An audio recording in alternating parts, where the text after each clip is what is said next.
be reviewed by the PRC. And again, I think we've got a great relationship. And you deal with to make a decision and move on per the charter. Yep. Well, I can't thank you enough. Do we have questions? Madam Vice President? Through the chair, this question is for Chris Alvarado. Ms. Southington stated that she was in 2015 and then 2017, but I see the terms are longer. Can you explain the difference between the 2015 and 17? It was only a 2 years difference. Through the chair to Councilwoman Conwell, this is the appointment from county council, not from the county executive, but I can look this up real quickly for you. Through the chair to the councilwoman, I did assume somebody's appointment, somebody resigned in 2015, and so then I was reappointed in 17. Okay, and the other question I don't remember, and maybe I can lean on Councilman Gallagher. When the charter was first written, those positions were for different parties to serve. Did we get rid of that? What is this, ma'am? For the commission, the PRC, well, then it was called the HRC. I don't recall. I don't know I'm if getting we too remember. old for that. Yeah, no, I don't remember. So back then, Chair Sweeney, each personnel review commission had to be different parties, and I don't know where the third one fell. So if you could check into that and see Absolutely. Here comes Laura. We're using a lifeline. Good morning. Laura Black, County Council staff. Yes, there is a requirement that each of the members, well, that there be balanced political partisanship amongst the membership, and we did confirm that each of the members is actually of a various different party. Thank you. No problem. Then my only other thing to say, 2015, I'm very glad that Southington didn't experience all that for the first 3 years. It was kind of up and down between HR and the new. Oh, Yes. yeah. Yeah. I just heard about it. Any other questions? Yeah. Madam Chairwoman? Thank you through the chair. Good morning, Commissioner. Good morning. Thank you for your service. Thank you. Thank you for your letter. And as I read your letter, I can appreciate what I believe to be declarations of your commitment to our mission, which is to be equitable and create equal opportunity for others. Happy Black History Month, y'all. Especially in a climate that we're living in now where I feel that efforts to denigrate DEI efforts are vast. And we know that DEI goes deeper than just someone's race. It's their gender, it's their orientation, it's whether they're able or disabled, and so on and so forth. Do you feel that the political climate that we are in will hinder your ability to execute your mission at all? Through the chair to the councilwoman, I do not. You know, as a 26-year HR professional, it's about equity. It's, you know, it's been my mission and my work that I've done with county, city. I had nonprofit work. You just push forward. You continue to ensure that there's equity in the work that's being done here at the county and the work that we do at the PRC, the work that I do every day. And we have great professionals doing this work, and you're one of them. So thank you again, just reaffirming your commitment. Thank you. And I support her nomination. Thank you, Madam Chairwoman. Michael, anything? Let the record reflect Councilman Hauser is in the House. Just kidding. He's in attendance. Any other questions? Hearing none, may I have a motion? So moved. Second, with a motion and second, all in favor? Aye. Any opposed? Hearing none, the resolution passes. Congratulations, keep up the great work. And can we confirm this is for second reading? Is this second reading, Chris? Yes? I believe that this is, but again, this is coming from Yes, council. second reading. Thank you. Thank you. Resolution 2025-0051, confirming the county executive's appointment of Dolores Garcia to serve on the Metro Health System Board of Trustees for an unexpired 6-year term ending February 28th, 2027. Good morning, Mr. Chair. Chris Alvarado on behalf of the County Executive and pursuant to Chapter 339 of the Ohio Revised Code and Section 6.04 of the Cuyahoga County Charter, we are here to recommend the appointment of Dolores Garcia to serve on the Metro Health System Board of Trustees for an unexpired 6-year term that ends on February 28th, 2027. We are requesting a second reading suspension, please. Welcome. Thank you. Breathe. You're going to be okay. Mr. Chairman, Yes, Mr. I was Michael. wondering if I could intrude on the young lady's time. I have a statement to read before we do her and the next trustee appointee that has to do with not you, but the board itself. Dolores, you can sit down for a minute. Okay. I'm sorry. Thank you for calling me young lady. I'm sorry. I should not do that. My bad. I had 5 sisters, so. Mr. Chairman and my colleagues, accountability in public service is not optional. It is the foundation of trust and effectiveness, and is the bedrock of everything that we do. For taxpayer-supported institutions entrusted with the health of our community, like Metro Health System, impeccable governance is just not expected. It is essential. Recent findings by the Ohio Auditor of State spotlighted troubling governance failures by the Metro Health Board of Trustees. These failures have not only tarnished the institution, but also eroded public trust and unjustly harmed the reputation of an exceptional leader. It is evident that the trustees who mishandled the termination of Dr. Akram Boutros and apparently baseless claims he awarded himself unauthorized compensation totaling more than $2 million must step down immediately. First, Dr. Boutros' leadership legacy. As CEO, Dr. Boutros transformed Metro Health into a nationally recognized public health system. He expanded access to care for underserved populations, launched innovative programs, and successfully turned around the institution's finances, operations, and reputation.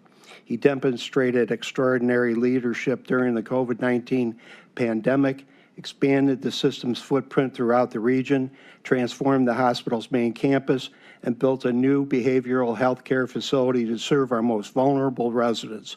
Without hesitation, he also stepped up to care for those in our county jail when we needed to reshape correctional medicine, a task previous boards and administrations refused to even consider. Yet his departure was marred by allegations and governance failures by the board requiring scrutiny. While I may not agree with every single decision he made, Dr. Boutros' contributions to Metro Health's success were undeniable. The circumstances surrounding his departure, however, were deeply flawed and require urgent scrutiny from all of us.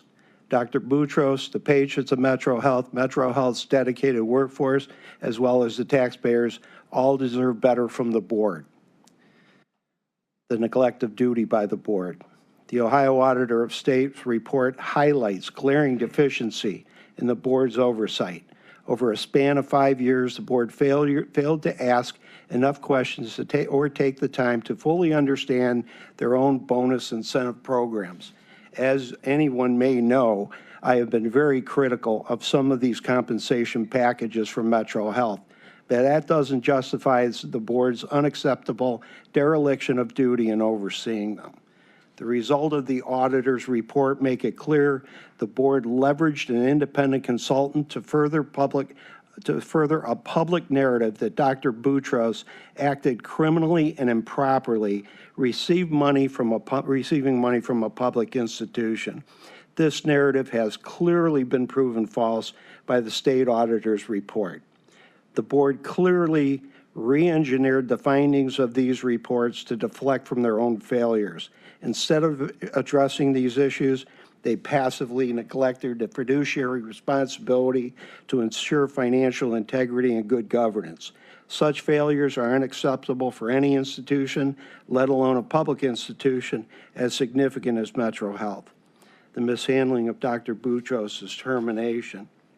While the audits and investigations found insufficient evidence to conclude whether Dr. Boutros was properly authorized to receive certain bonus payments, they unequivocally determined that Dr. Boutros had not acted illegally, unethically, or unreasonably.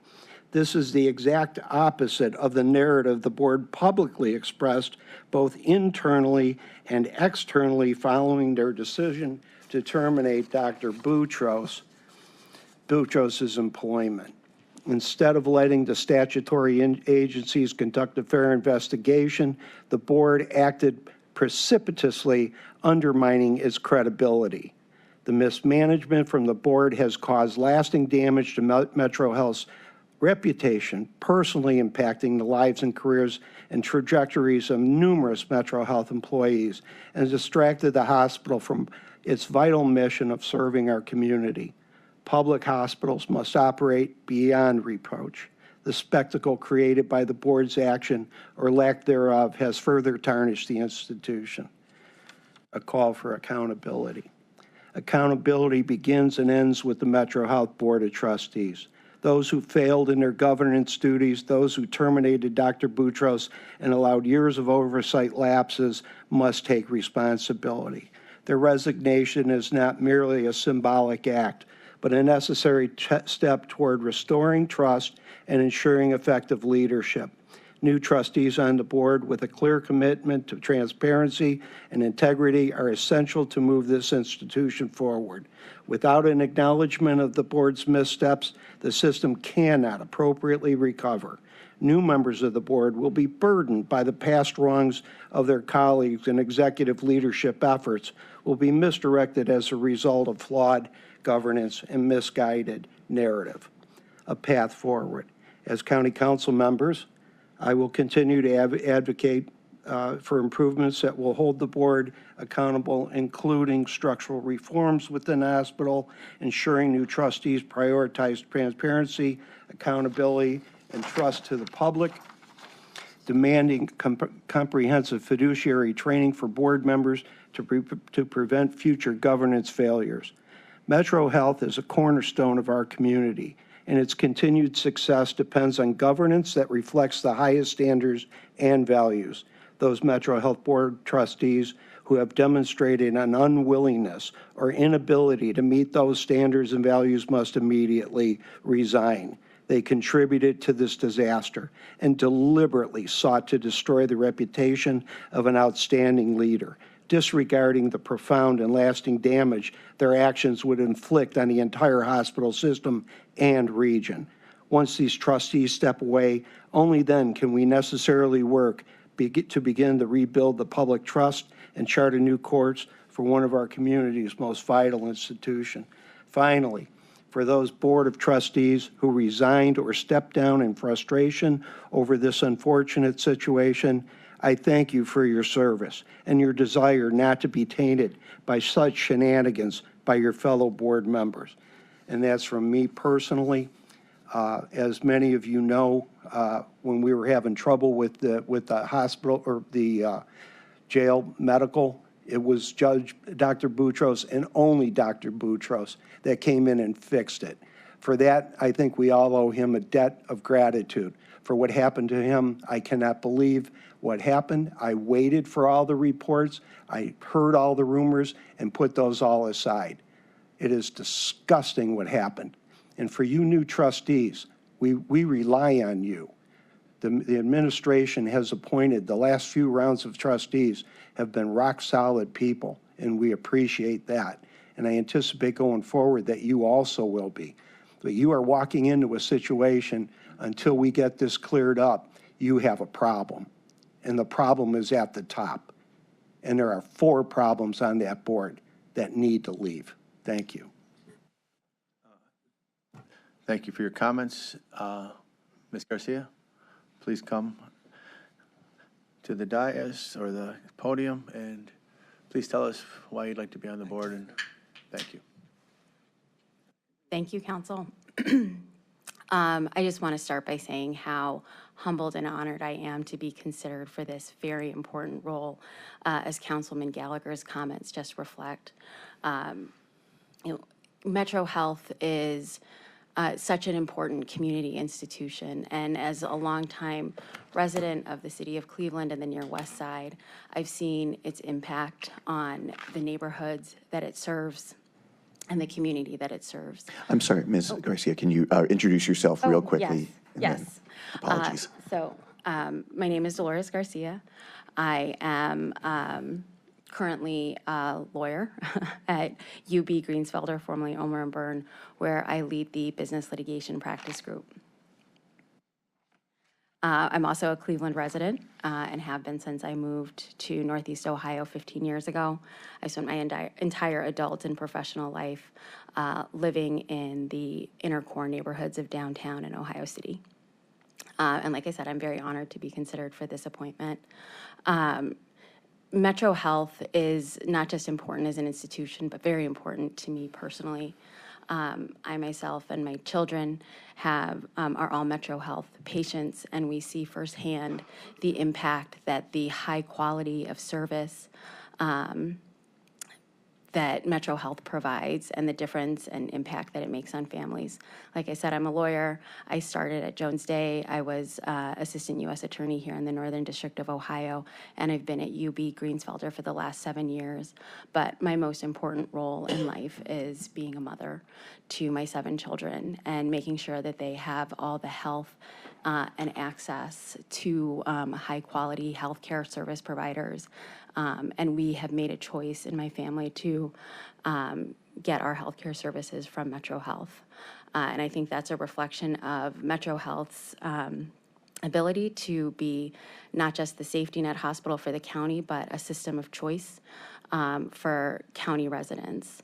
I understand that I'm coming in potentially at a time of many challenges for Metro, not just the leadership concerns that Councilman Gallagher highlighted, but also, a very unknown, future for federal funding for healthcare institutions. And I think that my background and personal circumstances both reflect an ability to handle those challenges. Just to the point of leadership, I've always had the 3 tenets of leadership for me have been accountability, transparency, and empathy. That as leaders, we're accountable for the decisions that we make. We have to answer for them. We have to hold ourselves to a very high standard. Transparency, we have to make sure that even though the decisions that we make may be ones that not everyone agrees with, that everyone feels that they have an understanding of why and how those decisions were made.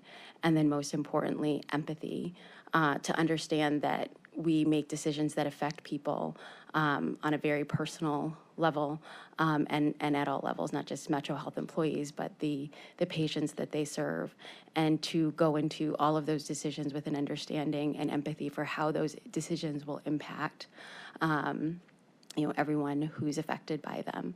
So I, again, am grateful for the opportunity. I look forward to being able to serve Metro Health, the county, and my fellow citizens, and this very important institution. Thank you very much. Being a person that uses Metro and being part of the governance is pretty cool. I'm just wondering how many board members actually choose Metro to be their healthcare provider. That's me to figure out. So, I would hope a lot. but I'm just, in my own reflection, to have that dual expertise and understanding is some qualities that will be extraordinarily beneficial to the board. To my colleagues, I'll open up questions. I'm going to go with the Madam Vice President. Absolutely. All right, through the chair to Ms. Garcia. I noticed that you're also on the Metro Health Foundation. So my question would be, can someone that's sitting on the Metro Board of Trustees, is it a conflict to be on the Metro Health Foundation as well? I do believe it is not necessarily a traditional conflict, but that the potential for conflict does exist. And as part of my discussions with administration, I have expressed a willingness to step down from my role as the Metro and on the Metro Health Foundation board in order to be able to serve on the system board. Okay, so you're stepping down? I would, yes. Okay. So you would or you will? I will. Okay. And When does your term end for Metro Health Foundation? 2 years from now. When this comes effective, you will step down? Yes, and I've expressed that to the leadership at the foundation as well. That's up to the chair if he wants to require a letter for that. Okay, and then my other question would be, can you please describe for us the process in which you, as a candidate for the Board of Trustees, goes through to get the approval from the probate court and common pleas administrative judges? I don't think we've ever asked that. With both judges, I sat down for a half-hour in-person interview. They asked me questions about, the current challenges obviously facing Metro, and, how I would approach them. So I met with both of them at the end of last year, I believe. Thank you. Just can you identify them for the public outside? The longest-serving judges? Yes, Judge Russo, and I'm sorry, It used to be Gala, it used to be Satula. Who's the yes, longest-serving? yeah, Judge Judge Kathy Satula. Satula. Yeah. Thank you, sorry, I knew it was right there. Okay, that's just it's a process here, and there's a step that the judicial branch of government has a role in this appointment process. Chairman Gallagher. Thank you, Mr. Chairman. Welcome. I apologize for my rant, but that's been on my mind for quite a long time. And since we've started, and I think my colleagues that have been with me from the beginning have known how important Metro Health has been, not just to myself, but my colleagues, and how screwed up it was back in the day. And things just didn't seem, for whatever reason, to get better. Then it started getting better, and then it got worse, and it was just been this roller coaster. And it's so important, I think, to all of us to globally have a direction in that hospital where everybody understands where we're going. And the only thing that I ask you, that I ask anybody that we put on this board, which I consider to be the most important appointments that we do, is just to be independent. Take a look at everything, take a look around, and make your own judgment. And that's what we depend on. Your resume is impressive. I have great hope that you'll do the best that you possibly can. I have no questions about that. The only thing I ask is be yourself and make your own decisions. Thank you, I intend to. I will. Okay. Madam Chairwoman? Thank you. Through the chair, good morning. Good morning. You also serve on several other boards, Providence House, Spaces, Inc., Tri-C Foundation, and Say Yes Cleveland Scholarship Board. You would be giving up a lot. I'm sure your contributions to those boards are equally as important to what you would be doing for this board, but you would be giving up a lot. Can you talk to us about what you think your greatest challenges or greatest opportunities might be on this board? I think the greatest challenges are, ensuring that trust in leadership, and making sure that the community feels like there is confidence in the people making the decisions for this very important institution. I think that's a challenge that I would approach with the three, guiding core values that I expressed earlier, that accountability, transparency, and empathy, to build on the credibility that the board has with the community. In terms of greatest opportunities, I really do believe so strongly in my heart of the value of Metro Health and the medical service providers that work there. Just on a very personal level, I've had my doctors that have seen me through some very challenging moments. Metro Health was where I first held my baby. So that, and that is what Metro Health means to me, is the service that my family has received. I have students, my children are students that benefit from the school health program, so I see all the amazing things that Metro Health does day to day and often very quietly. And I see a real opportunity to both build and publicize on all of the incredible work that the healthcare providers and administrators at Metro Health provide to our county. Okay. Well, thank you. The assignment will have its rigidities, but there are also some very soft moments, and it's all about the people that we serve every day. I think you get that mission. So thank you for volunteering. Thank you for giving up so much to serve in this role and capacity, and I would support Ms. Garcia's nomination. Thank you, Councilwoman. Thank you, Madam Chairwoman. Any other questions? Like my name added. Mr. Chairman? To the chair, to Ms. Garcia, I agree with Councilman Gallagher. I think you have a very impressive resume. I do have just two quick questions. As a new board member, you spoke about the challenges that we face ahead, and so I just was wondering if you had or any thoughts or any kind of suggestions or anything for Metro Health as a whole. Do you see as far as implementing or anything that the hospital could do to address financial sustainability while still giving quality care? I think it's a balance, and making sure that we're exploring all potential funding streams to be able to support the work that Metro Health does. As you allude to, and I alluded to earlier, that there are some real question marks in terms of what have been reliable sources of revenue for the system, and to make sure that, we're exploring all potential opportunities to maximize the financial health of the institution, because without being a financially healthy institution, it makes everything else that much more challenging. So I think it's looking at, continuing to attract patients, and privately insured patients is an important component of that, but also making sure that in doing that, we're not leaving behind anyone else who gets their care from Metro. Thank you. And then just lastly, as a new board member, how do you plan to work with the county leadership to address disparities in underserved communities? I think one of the most impactful things that I've been able to see Metro Health do is just by its presence in communities, being able to support the development and not just the health of those communities. And so I think that, working with county leadership to ensure that there is a presence, and not just any presence, but an impactful and very intentional presence where Metro Health chooses to, locate its brick and mortar services, but also how it's able to extend those services beyond just the brick and mortar, clinics and hospitals, to ensure that there is, health equity, which is, a vital part of the mission. Thank you, Chair. Thank you, Councilman. Pretty exciting. You excited? I'm very excited. Good. My two thoughts, Councilman, independence. You can't get taken off. You have that freedom.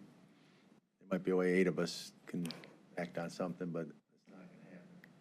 And the one I thought I have is not a directive, it's just keeping us informed on the board's activity, not on a regular basis, but maybe on a regular basis, internally as a board, how are you going to keep the council up to speed? We have our chairwoman of HHS, and I think we are interested enough just to know what's happening in the regular operations of it. So that's something to ponder on. There's no directive, as I said. It'd be nice to get a communication flowing, because we don't get that much with most of the boards that we have.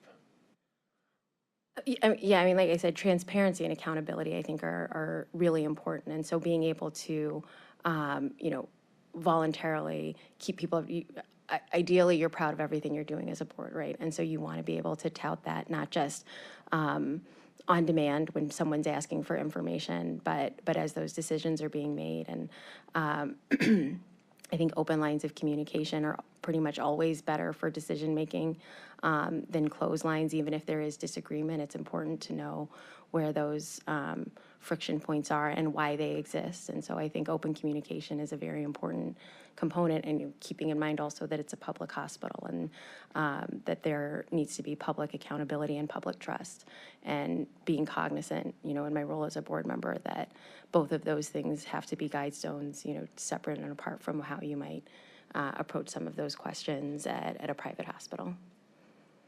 I think I speak for all of us. Thank you. Ask the question. All right, my questions are to Mr. Alvarado. How many vacant seats are left on the board? Through the chair to the councilwoman, there are 2 currently vacant seats, and Ms. Garcia and Mr. Arnold are filling those 2 vacant seats. We also have a resignation that took place earlier this year that will be filled by another nominee, potentially filled by another nominee who is scheduled to be here in 2 weeks. Okay, and my follow-up to that, I see there was 31 applications for this seat. Does the administration keep a list of the applicants, and do you consider those applicants for other boards and commissions? Through the chair to the councilwoman, yes, we do keep records of every applicant, not just for Metro Health, but all of the boards. We have a full spreadsheet. We've been in communication with council staff on that, and we do absolutely consider anybody who applies for one board for other boards, and will oftentimes be proactive in reaching out to them. And what's the makeup gender-wise, female and male on the board? Is this with regards to the Metro Health Board, or? Yes. Assuming that the county council approves all of the nominees that we set up, both from today's committee hearing and then from next week's, we will have, out of 10 board members,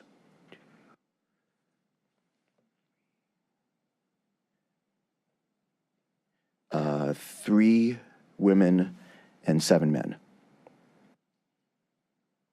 Thank you. Thank you. Any other questions? Hearing none, once again, thank you, and I'm going to make a motion for second reading under suspension. Can I have my name added, Oh, please? I'm sorry, add Councilwoman Conwell's name to the. And Turner. And Turner, Gallagher, and Sweeney, and Hauser.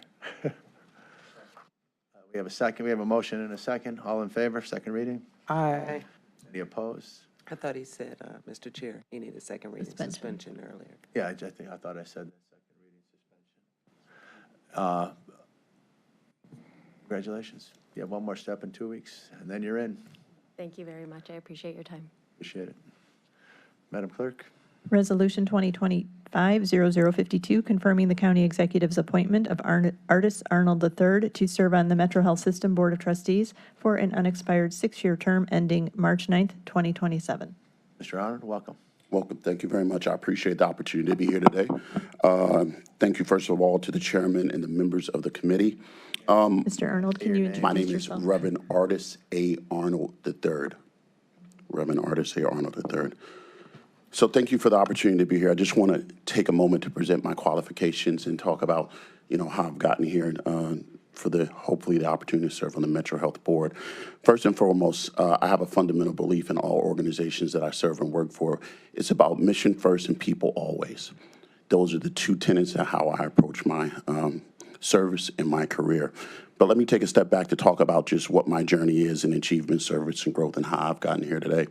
First of all, I'm a Cleveland native, born and raised in the Glenville community. I happen to reside there as well with my lovely wife, Kamaya Arnold.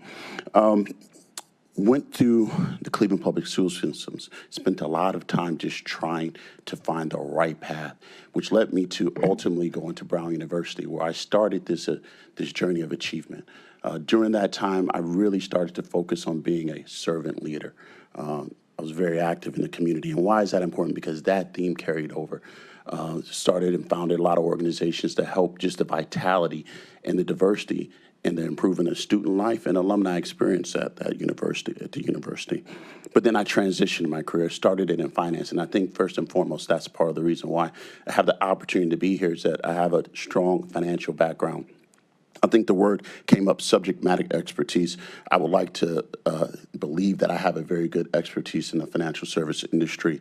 I worked 3 years at Cambridge Associates, which was a financial consulting firm, before I went to business school at MIT Sloan. From there, I really catapulted my career into the financial service industry, working 12 years on Wall Street. During that time on Wall Street, I was a global banker, working around the world, London, Paris. But it was important because I was doing deals. I was seeing different industries, understanding how to underwrite businesses, and also advising CEOs and boards. So I understand very much about what a board is to do and how we are to have independence, how we're to provide our thought and help the strategic advancement and a financial wherewithal of this institution. But from there, I transitioned back from New York, working on Wall Street, to come home back to Cleveland. And I was very happy to do so because I became a regional banker at Huntington, where I now work. I'm an SVP managing director in the private equity group. And that allows me the opportunity, once again, to have a diversity of understanding of businesses. But more importantly, it brings me to this point because at Huntington, we have what's known as a culture of service. And they've afforded me the opportunity to come to here today to do this as a part of not only my career, but my professional development in advancing the mission of our company. I also serve on the City Club of Cleveland as a vice president and co-chair of the finance committee. And I'm a reverend at Bethany Baptist Church in Cleveland, Ohio. But why Metro Health? Why is it important to me? Personally, I understand the importance of this institution. Metro Health has been very close to my family. My second wife was transitioned home from Metro Health. And all I can remember is the grace, the care that they took for her during her transition, but they also took care of me afterwards. I remember the calls that I received from the Metro Health team to say, "Are you okay?" I'm a university hospital patient, but they checked on me. I've always carried that with me. The second part is I spend a lot of time in Metro Health hospitals. That's part of my ministry work. So I know what it's like to be on the inside of these institutions. But I also understand the financial component, which brings me to my last point. In order to serve the mission of the hospital, we have to have a financially stable institution. Without strong finances, it's hard to live up to the mission of what Metro Health is. So I'm hopeful that through my financial career, my ministry, I bring the experience to have the accountability that you so reference, right? To have that independent view that I can do what's right, not just for the achievement of the mission, but more importantly for the people in the community in which we serve. So I appreciate the opportunity to present my qualifications, and I'm glad to answer any questions you may have. Very direct, very focused, and I'm thankful for that. And your money skills are important. It's a great compliment to the previous board member that just got approved. So I think you're going to play a vital role. And I'm going to let Councilman Gallagher talk about the independence because that's important to him, but I have the same feeling. Welcome and thank you for your interest. Again, I just want you to make your own decisions, and I'm sure you will. I think your skills are going to be really needed right away. And you probably already know what I'm talking about. I do. So I'll say a prayer for you. Thank you. And drag us out of the depths that we find this hospital in. Good luck. Thank you. Only Mike Gallagher can say a prayer for the Reverend. I accept prayer from you. Appreciate it. Any other questions? Yes, Madam Chairwoman? thank you through the chair. Good morning. Good morning. I noticed that, well, first of all, let me honor the father of your house, the Reverend Stephen Rowan. Please send my regards to him and the First Lady. Love them. I noticed that you were a former track standout at Brown University. I was wondering what your personal best might have been.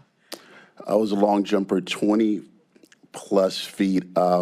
I guess I'm more, rather than the record, I'm happy. I remember the story.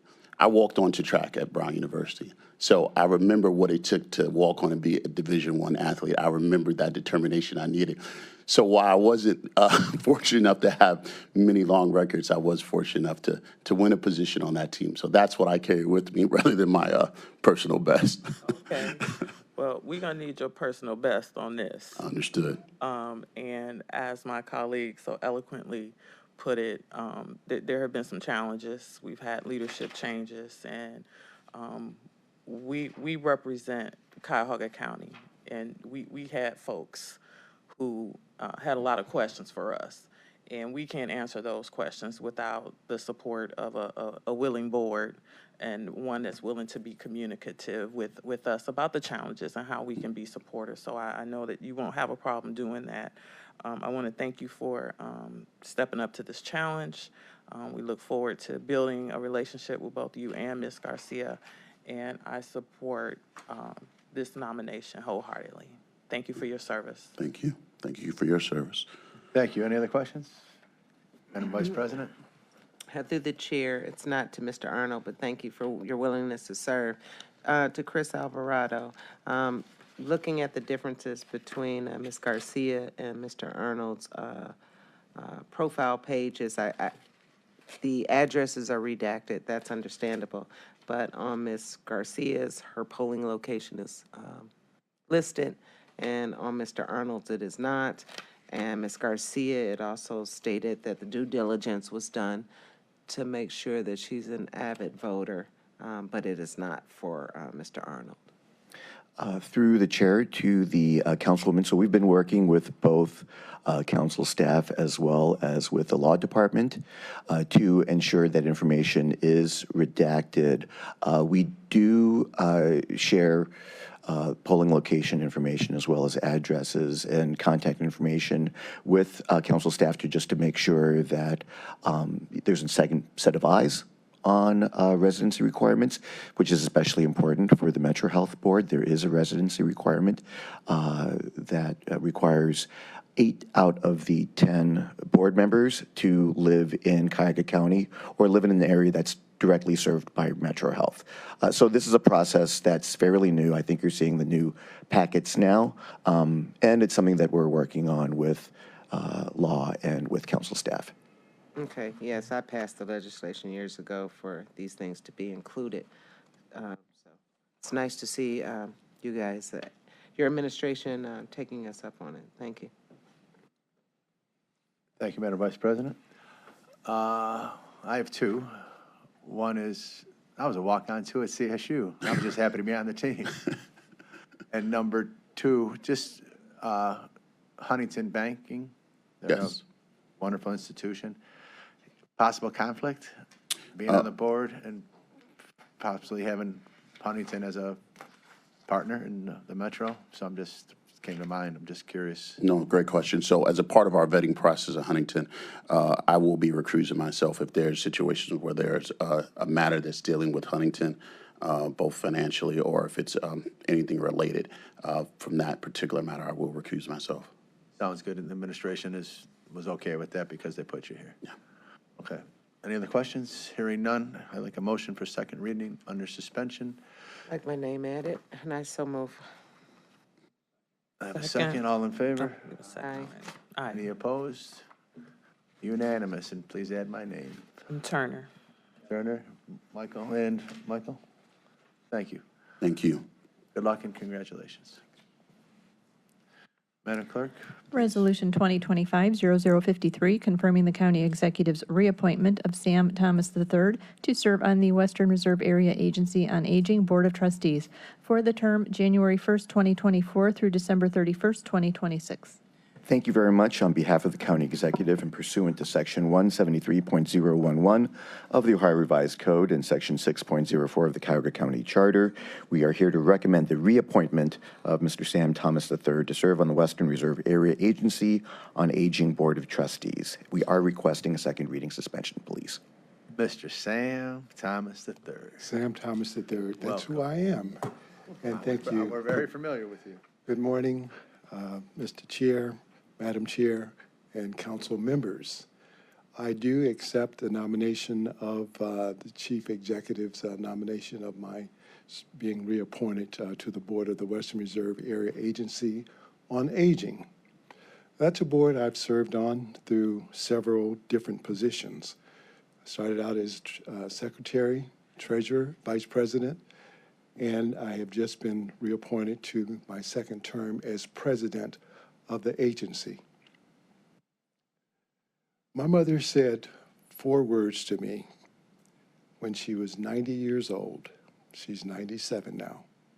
And those 4 words were, "You are my oldest."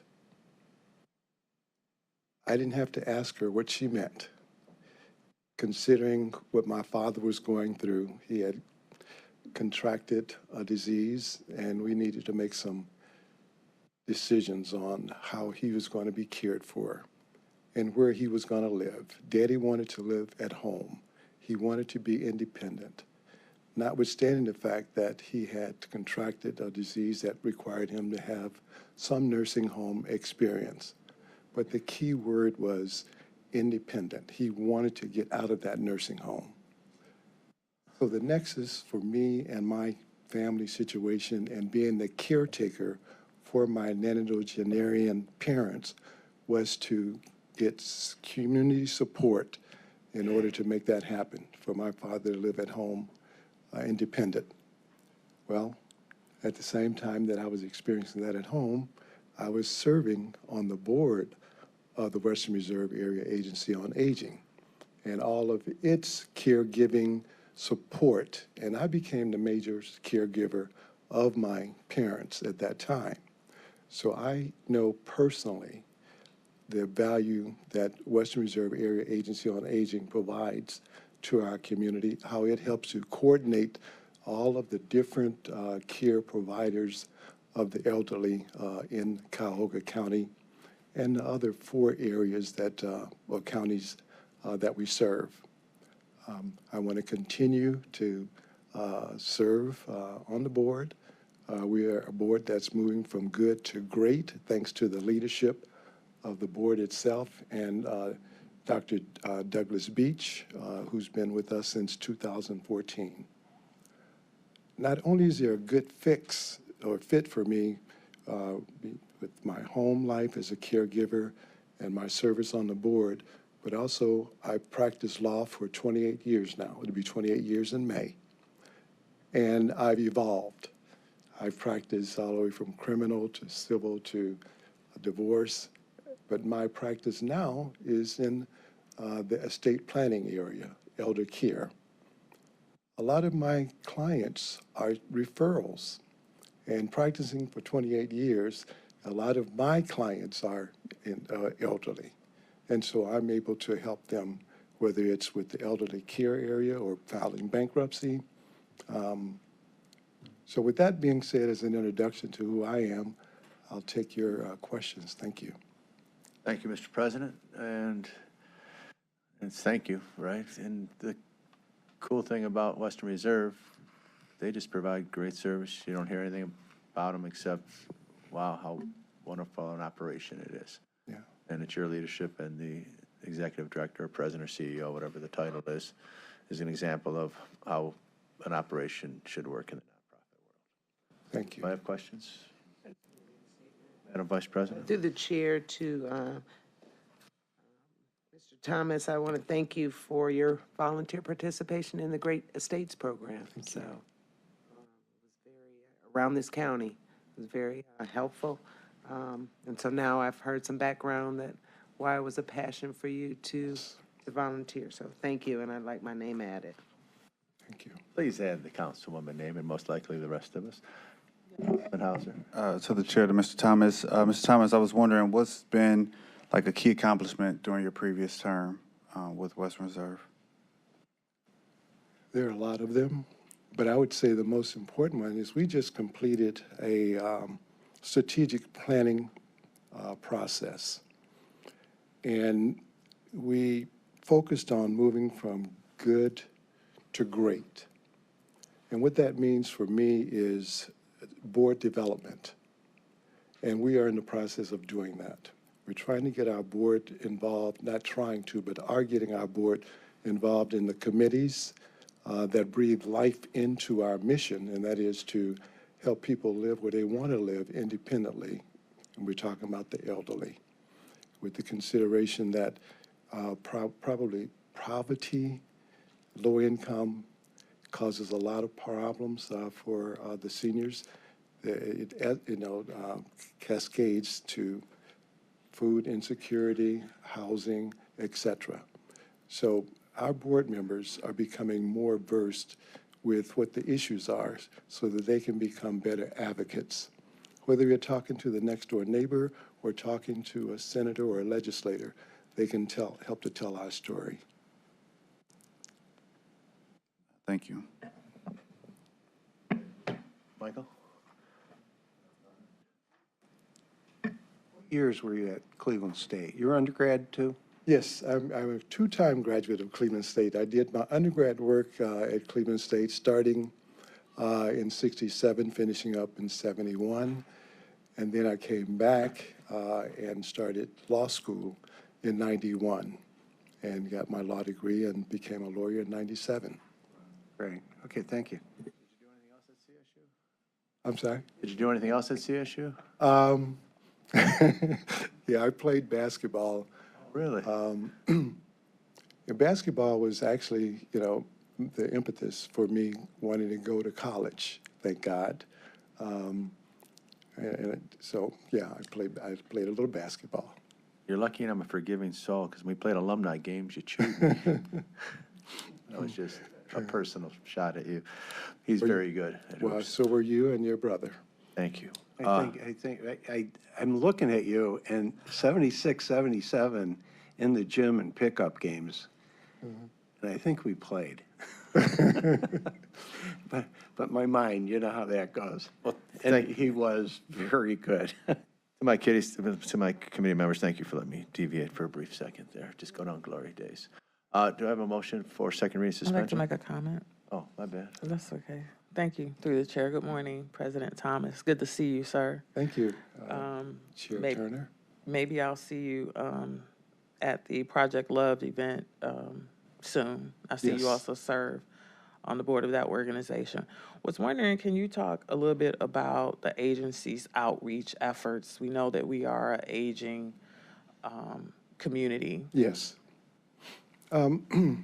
Dante's in the back of the room. He came with me. I don't want you to come up, but he's here, and he's involved in the legislative process, getting out to the legislators across the state in order to seek the support that we need. But at the grassroots level is where I'm concerned about. My love language is service. And we have an advisory boards that serve as our eyes and ears and legs and arms, in the community. So I think that that's very important in order to breathe life into, again, our coordinating roles and spending the money that we get from the Older Americans Act, from the state, and also from the county. Thank you so much. I'll make the motion to move this forward to the full body of council for consideration. Under second reading, suspension. We have a second from Gallagher. All in favor? Aye. All opposed?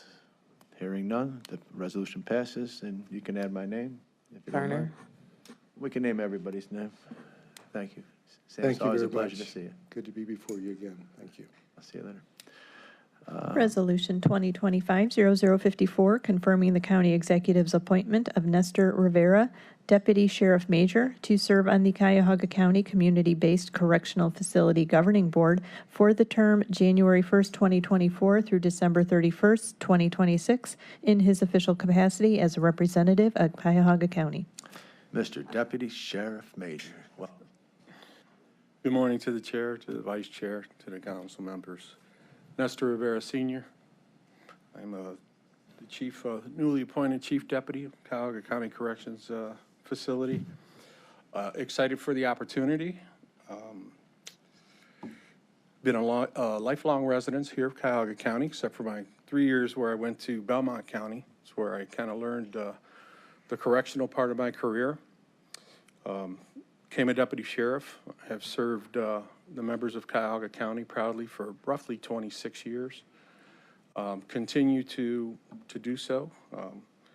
My new role in the corrections facility, I feel, would play a big role, being a board member with the CBCF. I feel that I can actively contribute to the board, could provide insight.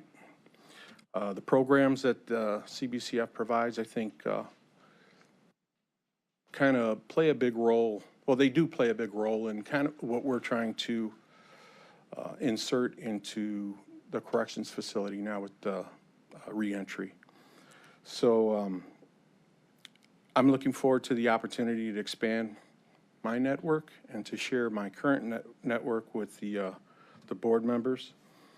I look for the opportunity to gain insight on the operation, provide positive influence, and again, just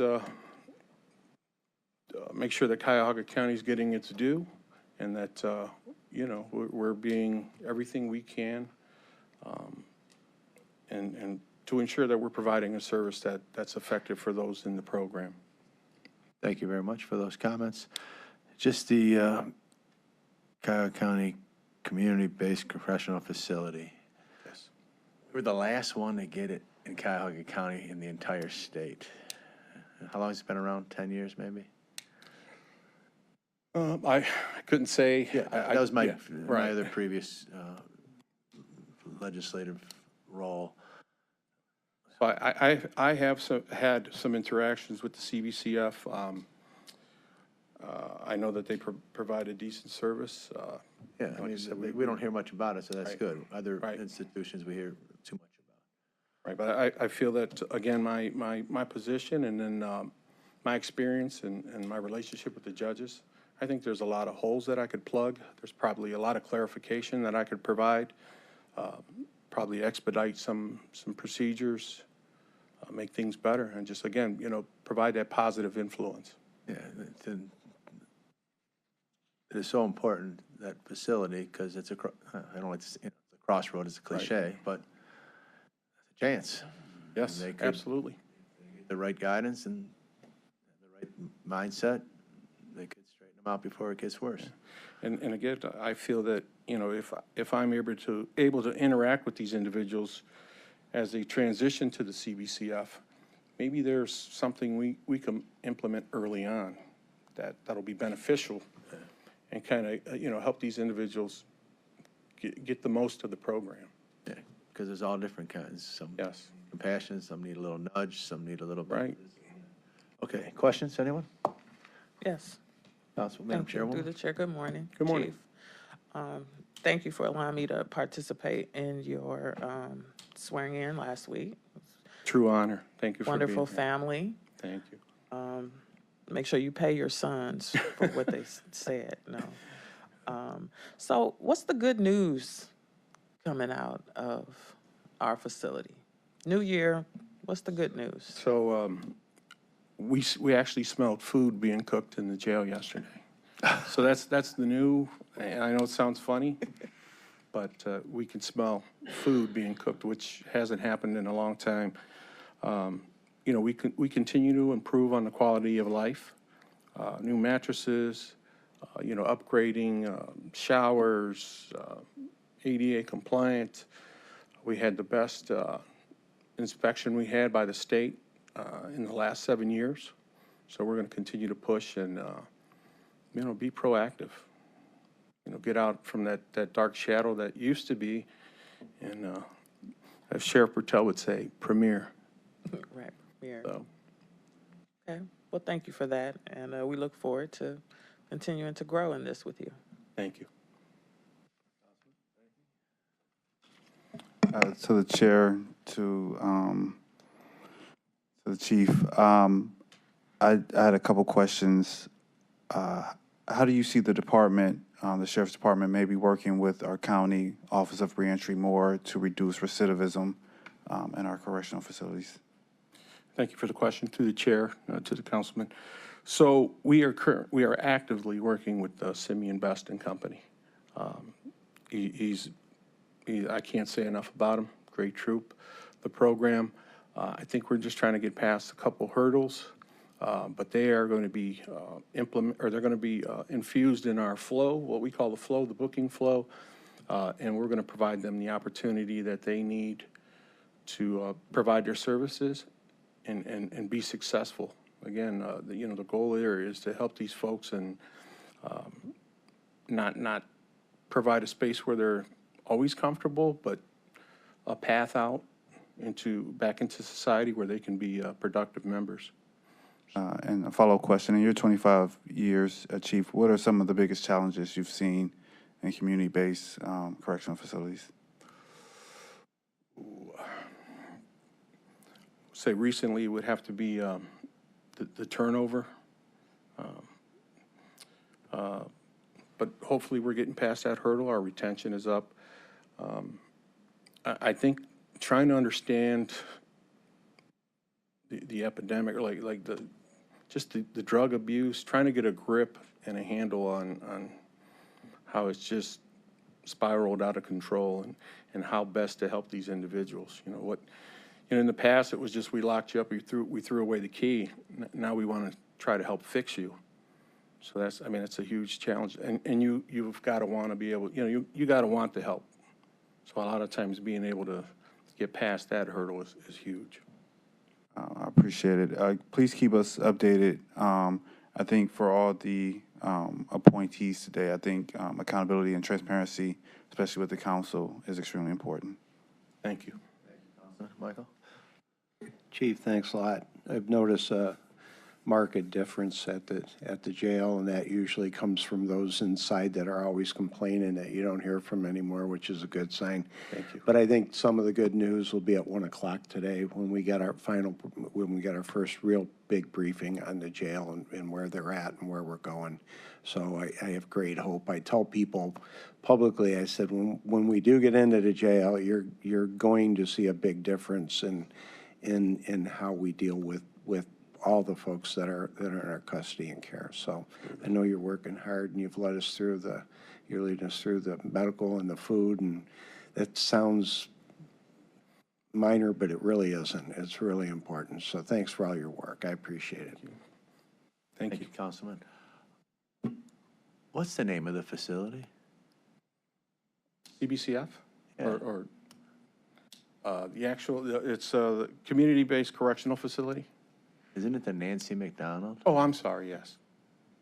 The Honorable Yes, Judge the Nancy Honorable McDonald? Judge. Yes, my apologies, yes. He led this charge to get this, and I helped, and then Mr. Peterker helped, and Bill Mason helped. But there's one Peterka. name on that building. Mr. Without- Peterka was, I think he was a retired OSP. I worked with him.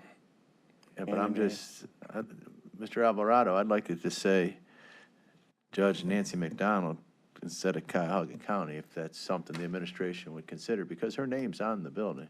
Yeah, my apologies. And she was really cool, and she's in heaven now, and she had a significant contribution to Cuyahoga County. And Yes. that's reflective in that building. That wasn't to you, that was to them, and I just Understood. wanted to share that. Any other questions? Hearing none, do I have a motion on second reading under suspension to confirm? Councilman Hauser was first, second by Gallagher. All in favor? Aye. Any opposed? None. Hearing none, passes, and we can add my name, and Turner. Thank you. thank you very much, and keep up the good work. Thank you.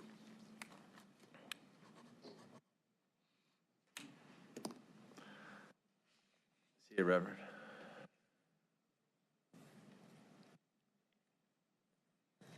Mr. Chair, Council Rule 9C allows for the reading of very similar items by abbreviated titles. Therefore, items 5G through 5I will be read into the record by abbreviated titles if there are no objections. Objections? None? Please continue. Resolution 2025-0055, confirming the county executive's reappointment of Brandy Carney, Director of Public Safety and Justice Services. Thank you. Chris Alvarado here on behalf of the county executive, pursuant to section 2301.51 of the ORC and 6.04 of the Cuyahoga County Charter. Here to recommend the reappointment of Brandy Carney to serve on the Nancy McDonald Community-Based Correctional Facility Governing Board. Welcome, Director. Good afternoon, Chairman Sweeney, council members. Hi, everyone. Brandy Carney, Director of Public Safety and Justice for Cuyahoga County. And the Nancy McDonald Community-Based Correctional Facility was opened in 2011. So we just had, if you don't mind, Chairman, we recognized Al Sanchez, who from the beginning started working on the facility, and he had been chairman up until very recently, and he stepped down. So we just recently recognized him for his efforts for such a long time on the board, which has been great. Awesome. Why don't you tell us a little bit about the many roles you play, but this one specific? Sure. Thank you for the opportunity to all of you. The community-based correctional facility is a really wonderful opportunity. I'm fairly newer, especially compared to some of the other individuals that are longstanding on the board. And it's been a really great experience. A number of projects that within my Department of Public Safety, as well as my responsibility over the opioid fund, and those projects have a lot of, interweave a lot with the things that happen or programs and projects at the community-based correctional facility. Oriana House runs the runs the CBCF, the day-to-day. They're also who I contract with to run the diversion center. So there's many similarities, and so working together has really been a great experience, and I think it's really been beneficial for the county.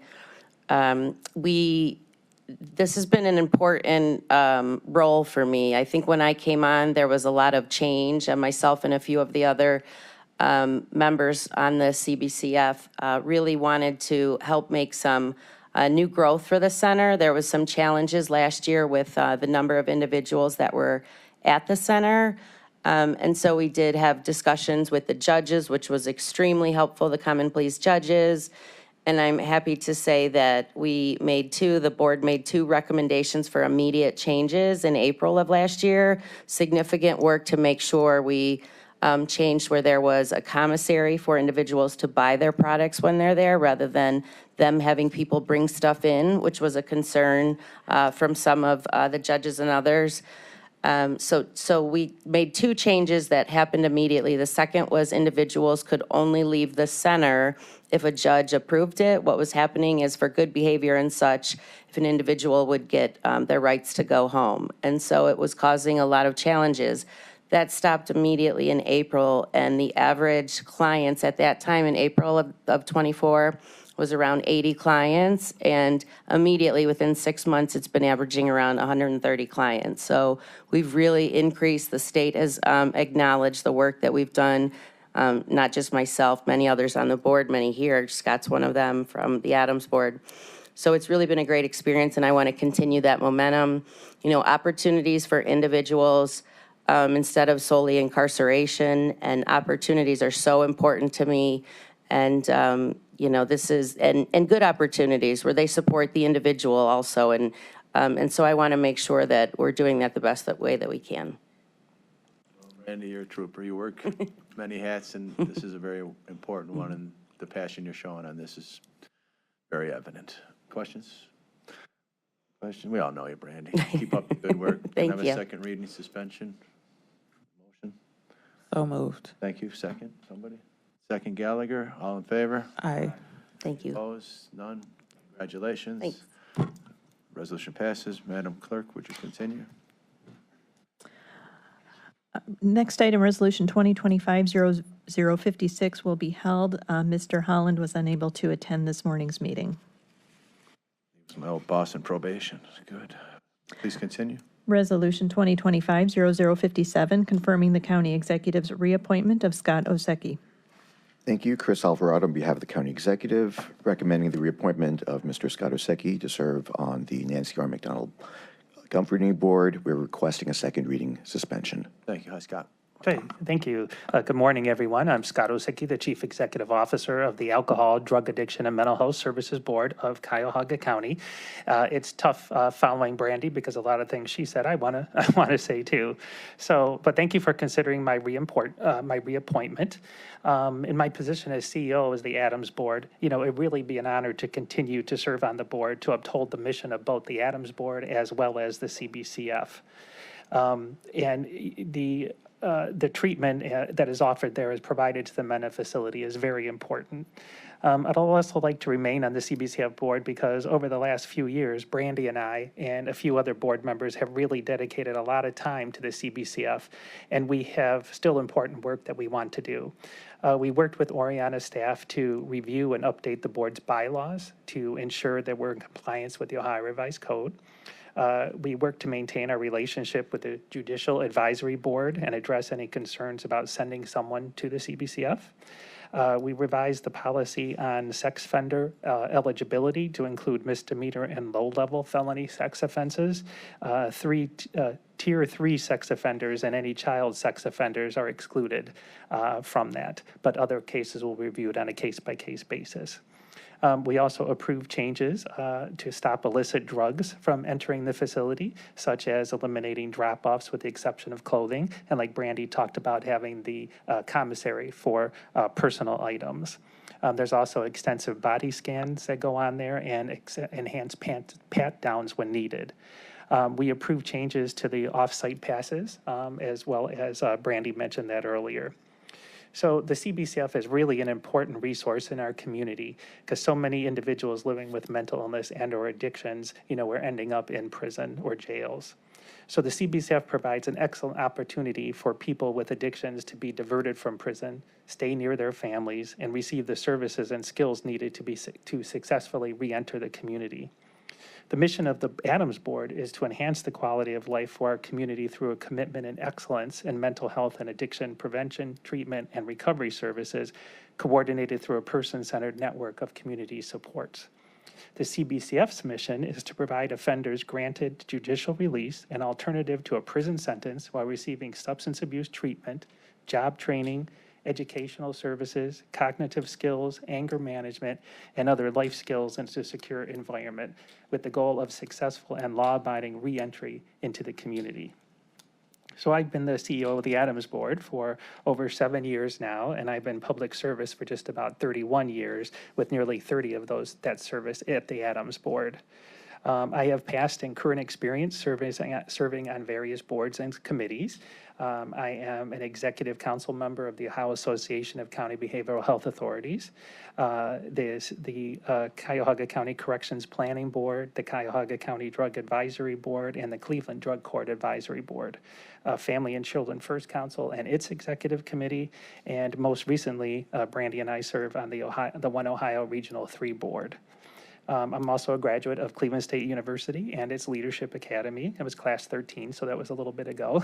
And I served as the past secretary treasurer, vice president, and actually president of the Leadership Academy board. So it would be really an honor to continue serving the CBCF on the facility governing board. And I hope that you agree that my position as CEO of the Adams Board, my leadership background and years and experience on the CBCF board since 2018 continue to make me a qualified candidate to fill this position. Very good. Scott, you do a great job. The one question I have is, you just mentioned all the things that you improved in regards to structure and functionality of the board. Yes.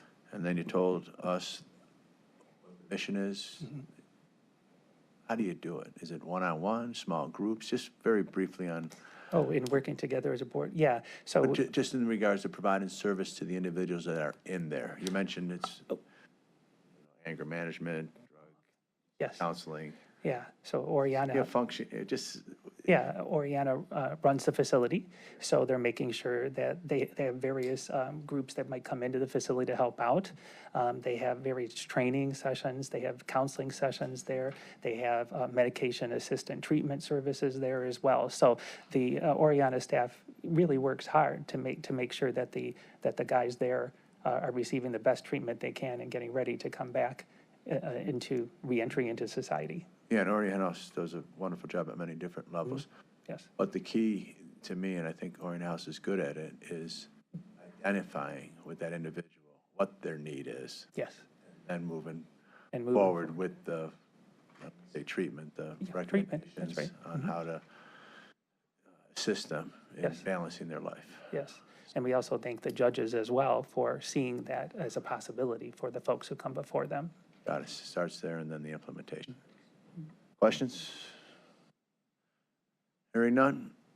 Scott, you're approved after second. Can I have a motion for second reading or suspension? Okay, thank you. So move. We have first by Turner, second by Gallagher. All in favor? Aye. All opposed? None. Hearing none. It passes. You can add my name to Scott's if you want, so thank you very much. Okay, thank you. Clerk? Resolution 2025-0058, confirming the county executive's reappointment of Cynthia Schultz to serve on the Cuyahoga County Board of Developmental Disabilities for the term February 1st, 2025 through January 31st, 2029. Thank you. On behalf of the county executive, we are recommending the reappointment of Ms. Cynthia Schultz. We are requesting a second reading suspension, please. Thank you. Thank you for your patience. You're welcome. Please proceed. Good morning. My name is Cynthia Versansky Schultz. I am a retired corporate communication executive and currently an author. I have a long history of community service on nonprofit boards. Currently, I'm on two. One is Southwest General Health Center Board, where I have served for 10 years as the chair, and my favorite all time is the Cuyahoga County Board of Developmental Disabilities, which I am currently on. I have served 2 3-year terms, and I am up for a third 3-year term. And I'm very proud of this board because it's a high-functioning board, and we have been instrumental in making positive changes for the very vulnerable population of people that we serve, those with intellectual and neurodevelopmental disabilities. And among the greatest achievements that we have had in recent years, we have no waiting list for as long as anybody can remember. We had waiting lists of thousands of people to the tune of 2,000, 3,000 people in our county and 45,000 people statewide, just waiting to get services and support.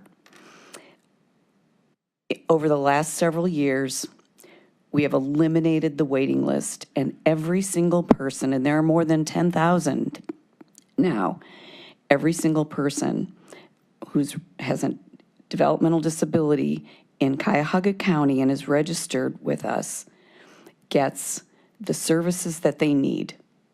And sometimes those services are great, and sometimes they're minimal. For basically kids who are in school, lots of their needs are taken care of by public schools. Adults have much greater needs, typically. We have made, we've talked here this morning about some controversies in some of our important institutions in Cuyahoga County. The County Board of Developmental Disabilities is well run and is quietly doing amazing work in this county, and we are the model of serving people with developmental disabilities in all of Ohio. We're the largest county, but we are the leading county. We are taking on new initiatives, new strategic initiatives based on what the board and the staff feel are the needs of our community today. Every board member must have an immediate family member who has a developmental disability. In my case, I have an adult daughter. And we are able, because we live this life, we are able often to see needs that even sometimes staff can't see. So we are working on new housing options, tiny homes, and independent living with supports in your own home, and many other options. We are working on dental care. You probably don't know this, but so many people with developmental disabilities can't have dental care without sedation. And we could never get into operating rooms. We have now created a clinic on the west side in partnership with Metro so that our population can be served. We have a huge employment initiative, paid jobs, competitive paid jobs for people with developmental disabilities doing what they are able to do. So many of them are transporters at the airport or in all of our hospitals. Many of them are doing food service in high school cafeterias. And there's so many other opportunities for paid jobs. These are just a few of the kinds of initiatives we're taking on and finding ways to really partner with employers in the community and others to include people with developmental disabilities, not just in schools, but in the communities, in rec centers, in the workforce, every day, all of us being able to interact with people with developmental disabilities because they belong in our community. So I hope you will reappoint me to my final 3-year term because there's more work to be done. Thank you very much. Your passion is oozing out of you. And for the past 7 months, I'm a direct service provider for adult gentlemen in Medina Intervention for Peace. And what their jobs are, they're artists, I enjoy. They cut grass, Spokes Cafe, and they don't just belong, they are a part of our community. Mm-hmm. And it is developmental difference. The difference is we try to soften it a little bit. But the one thing that I am so excited about, and I had you as the addition of Sarah to your board. Yes. And Medina just followed in that decision to have a person from that population be part of the board. What a presentation she made and what value she will add to the board. You're right. Yeah. So that was a pretty cool moment for me. Questions, Michael? Or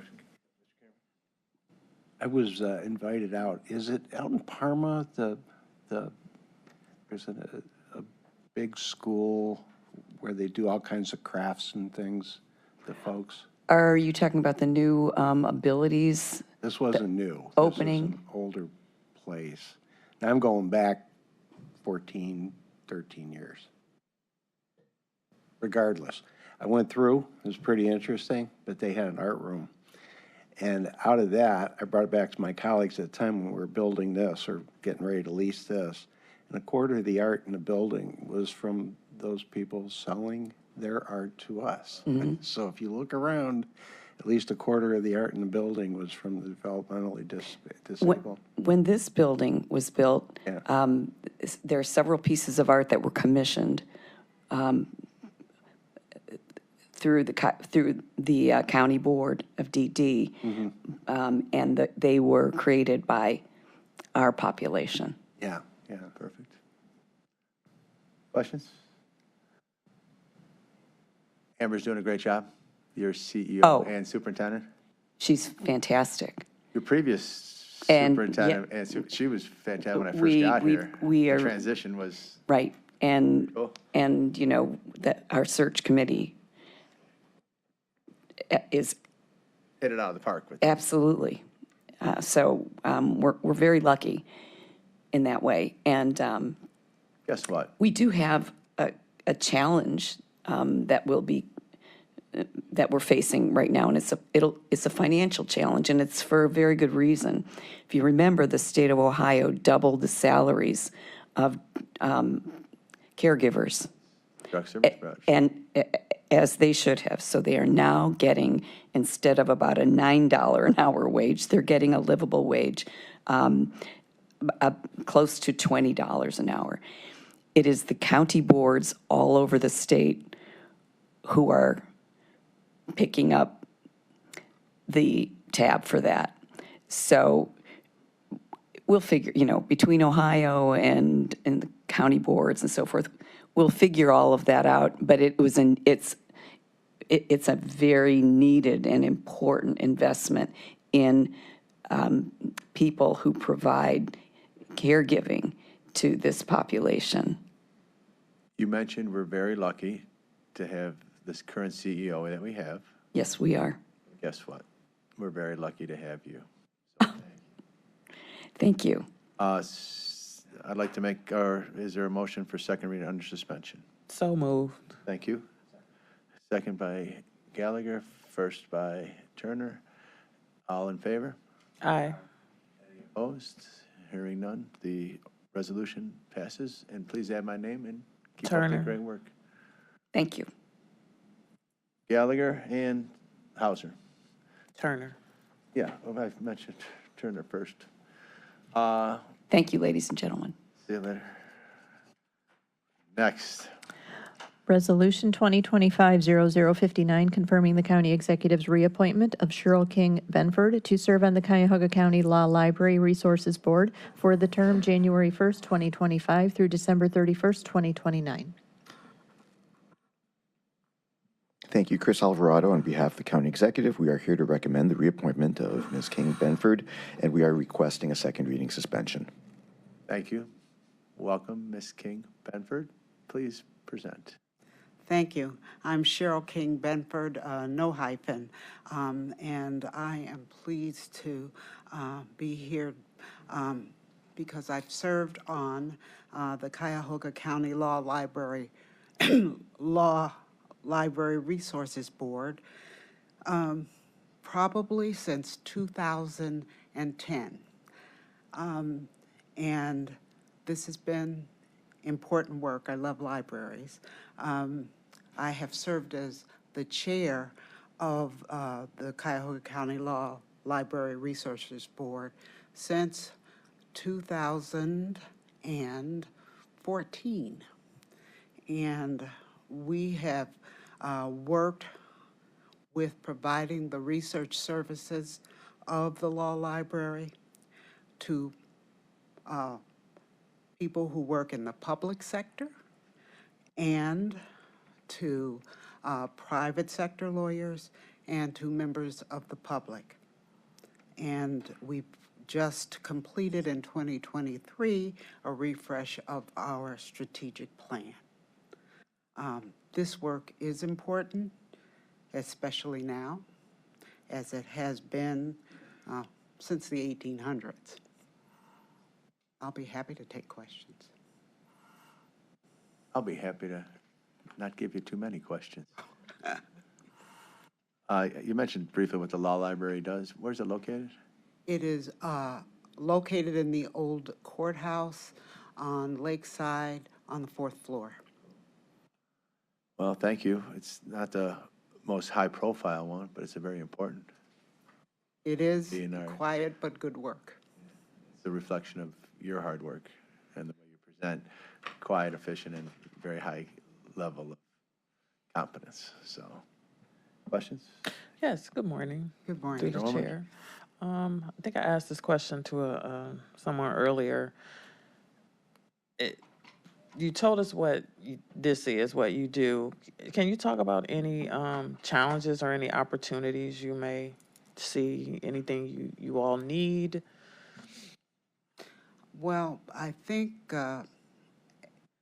what we do is important, and working with the public has been important. The last time I was here, we talked about actually working with the public They come in once a week, can come in once a week to the library, but they can call, send emails, and we help and answer. We're not practicing law, but we are helping them and answering their questions.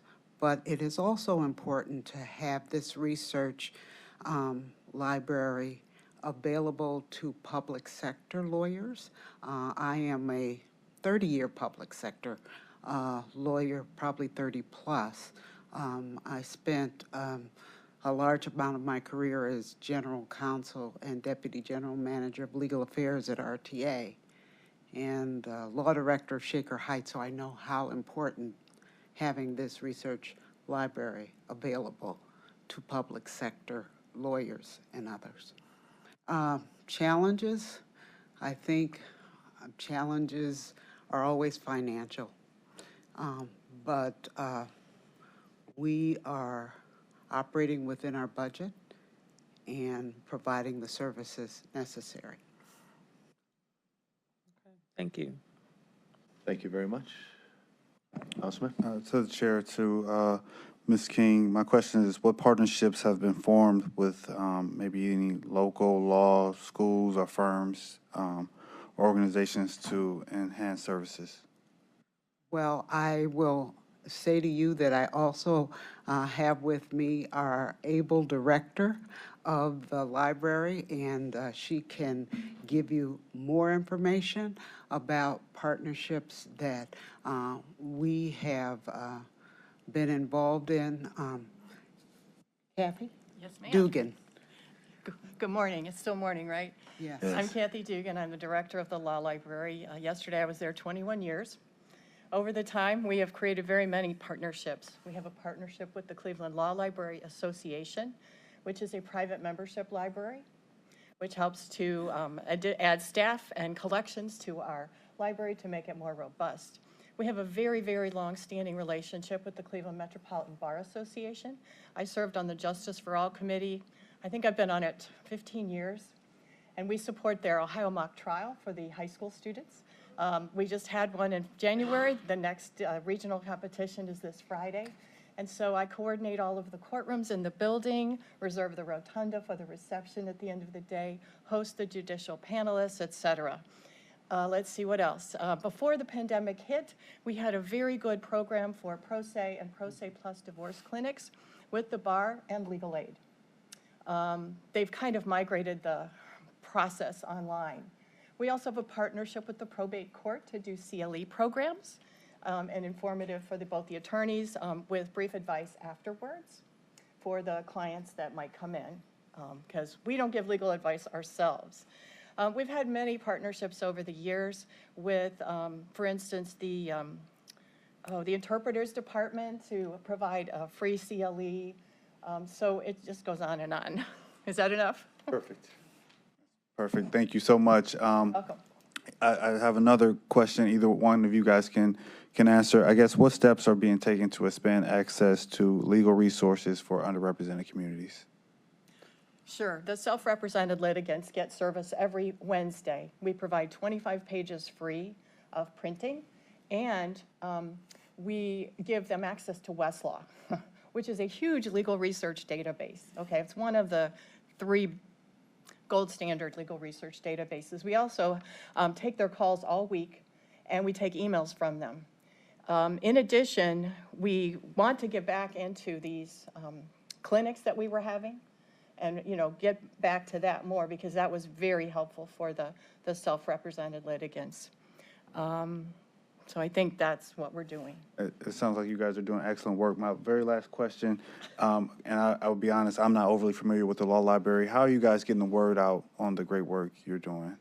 Well, we're pretty active on social media, Okay. All the big ones, X, Pinterest, Facebook. We had a LinkedIn, but we shut that down because it wasn't helpful. What am I missing? What am I missing? There's one more. Did I hear it? Yes. Well, that's X. So please. but we're on all the social media platforms. We have a very high SEO with our website. Mm-hmm. It is one of the top hits when you look for a legal research opportunity. We have a lot of FAQs for the public. FAQ stands for frequently asked questions, and they get hit all the time because there's so much information that can get someone started. We will get calls from all over Ohio because of those, even where there is a county law library in existence. So, yeah. Appreciate it. Well, please make sure our council staff gets this information so we can get it and we can share it with our constituents. clevelandlawlibrary.org. Awesome. That is our Thank you. gateway. And Any all other the social questions? media links are on the bottom, excuse me. Oh, I don't, thank you for your excitement. No questions. I'll entertain a motion under suspension, second reading to move this forward. So moved. Thank you. Second. Thank you. Second. All in favor? Aye. Any opposed? Hearing none, with resolution is passed. Congratulations, and please add my name. And Turner, sorry. Thank you. Next, 66. Resolution 2025-0060, confirming the designation of Marka Field to serve as the alternate to the Honorable Mayor Justin Bibb on the Cuyahoga County Planning Commission, representing the Cleveland region, for the term January 1st, 2025 through December 31st, 2027, and amending Resolution number 2024-0409, adopted December 3rd, 2024. Thank you. On behalf of the county executive and pursuant to Section 713 of the Ohio Revised Code and Section 206.12 of the County Code and Section 6.0 of the County Charter, we are here to recommend the designation of Ms. Marka Fields to serve as the alternate to the Honorable Mayor Justin Bibb for the Cuyahoga County Planning Commission, representing the Cleveland region, and we are requesting a second reading suspension. Thank you. Ms. Fields, welcome. Thank you. I am currently serving as the interim director for city planning. Ms. Fields, could you introduce yourself? Oh, I'm sorry. Thank you. Marka Fields, interim director for city planning. Thank you. And I have been with the city for 24 years. I started out as a city planner, working on the southeast side of Cleveland. I have worked with different development corporations, other cities within the region to bring forth plans within the city. I have then moved up to chief city planner and managed the planning section. So there were 5 planners up under me, and so I managed each one of them, who managed a different region within the city, and work with them to ensure that our plans were reflective of the residents of the city of Cleveland, and that they were done in a way that would help to improve quality of life within the city. Then was promoted to assistant director and served in that role for almost 3 years, and then have now been appointed as the interim director, which is where I'm serving right now. The appointment for the County Planning Commission is something that the mayor typically does. He usually appoints the planning director for that position. So this is just a continuation of what has happened in the past. And I think it's really important to have that role on the County Planning Commission, because of the fact that what we do impacts the entire county.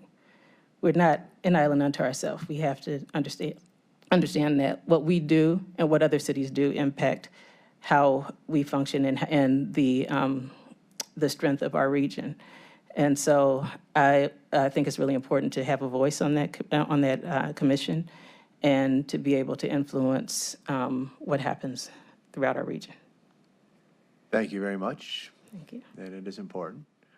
And let me apologize for having to deal with me for the time you're at City of Cleveland when I was there. No problem.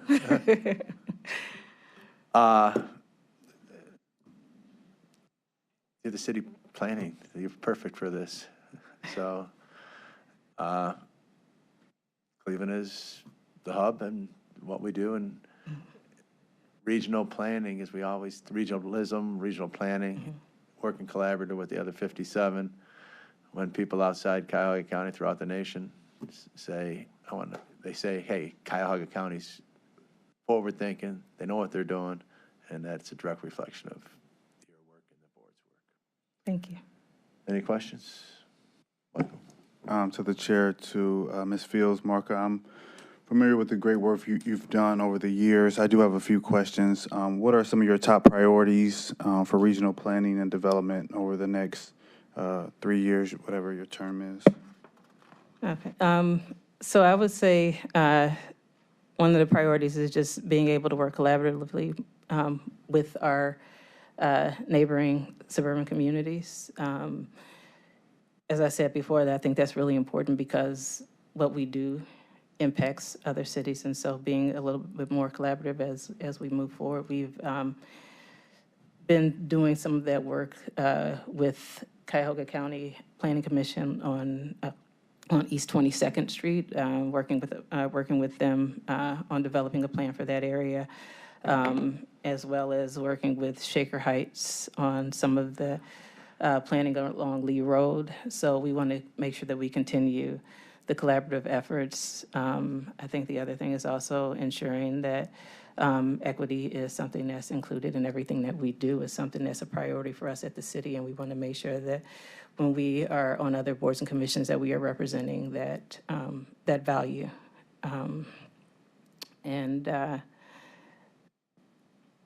Then I would just say also making sure that we're sustainable. Sustainability is another key thing that we are focused on at the city, but it's also at the region. And I know that the county is, very much in line with that. And so we all are trying to make sure that our region and our county is more sustainable and able to deal with the impact of climate change. So those are some of the things that I think are a priority for me.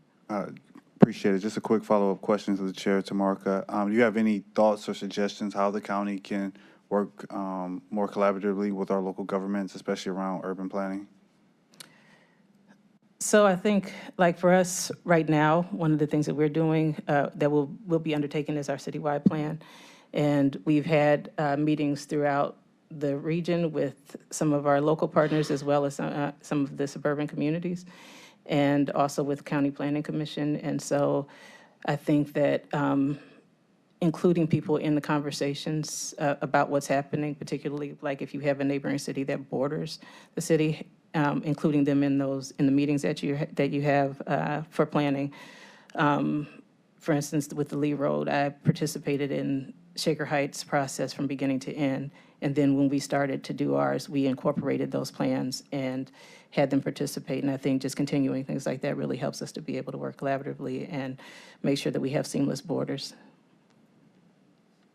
Seamless borders. How's that? Well, congratulations. Thank you. The good work. And I have a big favor. Yes. Can you tell the mayor I said hi? I'll do that. I appreciate it. All right. Any other questions? Seeing none, do I have a motion for a second reading under suspension? Motion. Thank you. All in favor? Opposed? None. Congratulations. You're with us for 3 more years. Thank you. Add my name as well. Add Michael's name. Let's keep going. Resolution 2025-0066, making an award on requisition 14216 to Medical Mutual Services LLC in the amount not to exceed $361,085,387.30 for group health care benefits for county employees and their eligible dependents, and Cuyahoga County Benefits Regionalization Program participants, employees, and their eligible dependents for the period January 1st, 2025 through December 31st, 2027. Director, welcome. Good morning, Chairman Sweeney and committee members. Sarah Nemestol, Director of Human Resources for the County Executive. This request is for our group health care benefits coverage to include administrative services only for the 2025 through 2027 calendar years. I'm here today with my colleagues, Gloria Langford, Hey, Gloria. who is the Director of Employee Benefits for the county, as well as our Business Services Manager, Stephen Witt, and our benefits consultant, Oswald Companies, specifically Kelsey Finucane, who is their Senior Vice President, Large Market Practice Leader. In transparency, our request is a bit late. It did take us some time to carefully review and score these requests for proposals and to finalize contractual terms. Gloria is now going to provide a short presentation in support of our request. Before you just, on the bit late, Yeah. what's a bit, a month? Yeah, so the contract would start January 1 of this year. And you're late because you got it right. I would say Okay. so, yes. Thank you. Thank you.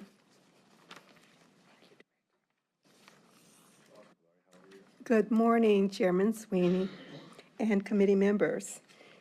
And once again, Gloria Langford on behalf of the Department of Human Resources.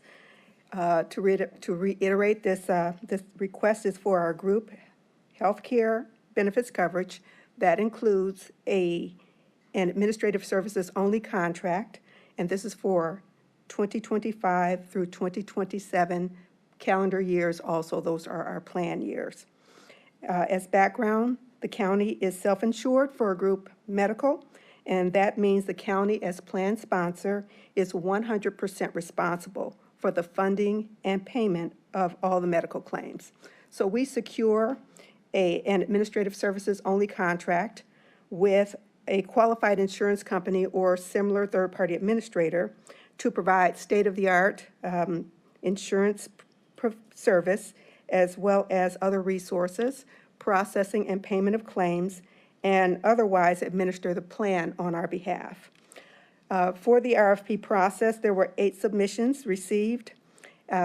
This was an RFP that was combined with not only the medical plan administrator, but we went out for the stop-loss insurance and prescription drug coverage on the RFP that could either be together or offered separately. The human resources staff and benefits, as well as the benefits consultant, Oswald, independently reviewed the proposals, and each of us independently scored. Medical Mutual scored highest for the medical benefits coverage. As noted, this legislation is for a not-to-exceed amount, and it is projected that only 2.4% of these costs will be paid to Medical Mutual for their benefit for the administrative services. Administrative services, just to reiterate, includes Medical Mutual's network. So our participants have the benefit of utilizing Medical Mutual's network and other health plan resources. That includes chronic condition management, case management. Medical Mutual will handle 3 levels of appeals if that becomes relevant. Then, of course, Medical Mutual, as the expert adjudication of medical claims, will pay them upfront, and then the county will reimburse Medical Mutual. Medical Mutual giving back the county $200,000 annually in wellness dollars for the county to use for its wellness initiatives. Now, the other 97.6% of the requested amount will pay the medical claims themselves. As I mentioned, as a self-insured employer, we are ultimately responsible for the payment of the claims. However, under this contract, Medical Mutual will process and pay the claims just as though we were fully insured with them. And then we will, of course, reimburse them on a weekly basis very promptly. The self-insured nature of this plan is pretty invisible and transparent to the membership because this contract also includes Medical Mutual's branding. So all of the communications, payments to providers, and everything that goes to the members is branded as Medical Mutual. So the self-insured nature of the contract is invisible. And for the administrative fees that we would pay, that represent roughly 2.4% of these costs, Medical Mutual will administer all of the contract as summarized above in agreement with Cuyahoga County in this contract. The Board of Developmental Disabilities also participates in the medical coverage and reimburses us for the costs that their participants incur. We respectfully request that the committee consider moving this item for consideration to council under second reading suspension of the rules. Very good presentation, very respectful. It's basically the same. Any benefits for the workers change? Well, it will be a continuation of the The current plan as setup? we, yes, as we Yeah, know it. There's not a new benefit for the daycare. It's all basically the same. And do we save a little bit of money through your hard work compared to last contract? I can tell you that Medical Mutual did give us a slight reduction on the self-insured. Slight reduction is good. Yeah, 16 cents Normally- per employee per month. Normally things go up. Yes, that's correct. Any questions? To the chair, to the speaker, I have a couple questions, and I'm new to the council, so I don't know our previous insurance setup, and so these are, I guess, important. I do want to know, do we have anything in place? I know you talked about the wellness dollars, but do we have anything in place for like mental health for county employees? Is that covered under this insurance contract? Mental health insurance is yes, it is covered under our Medical Mutual plan. And then, do we have any strategies in place to help with, to the chairman's point, with the rising cost of healthcare? Do we have anything that might help prevent us going up and, after this contract, or anything in place that helps keep the healthcare costs low for employees? We will be implementing, of course, wellness strategies, working with Oswald. Oswald also brings to the county programs that help us reduce costs. We're considering one particular program that will reduce our costs by $174,000 that Oswald brought to us just yesterday, that we're waiting for a little bit of more information. Our wellness program, we will give incentives for employees to be sure to get their annual physicals and other incentives to keep yourself healthy. So we are all subject to medical inflation, unfortunately. The prices of insurance are going to go up because of that. But one of the changes in the recent decades, continuously and progressively, the medical innovations are keeping people living longer. So it's a little bit of an investment in the lives of our participants, even though the costs are going up a little bit. So I don't know that we can avoid medical inflation, but we will, of course, institute all kinds of messaging to make sure that our employees know the benefits of our plan as it relates to wellness, to incentivize wellness for employees to take proactive measures to take care of themselves individually. And as I mentioned, Oswald always brings us cost-saving opportunities. And then last question, Chairman, to the speaker. I'm sure this was sent to competitive bid. How many other contracts did we consider? We received 8 proposals, and this included those who might be bidding for the prescription drug plan. So employees, or I should say proposals, could include medical or prescription drug, stop loss, alike. Those proposals, there were 8 that we considered, that we received and considered. Thank you. And just on the mental health, don't we have somebody else that does it, but they manage through?